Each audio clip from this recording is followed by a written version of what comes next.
The big game. Tom was a young boy who loved soccer more than anything.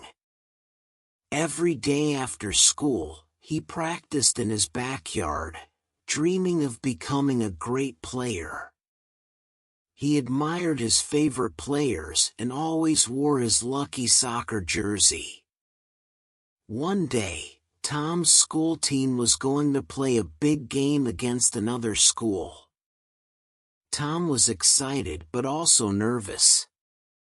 What if I don't play well, he thought. His coach saw he was worried and said, "Tom, remember, soccer isn't just about winning. It's about teamwork and doing your best." The game began, and both teams played hard. Tom ran, passed the ball, and cheered for his teammates. In the last minute of the game, the ball came to Tom. He took a deep breath, aimed carefully, and kicked the ball straight into the goal.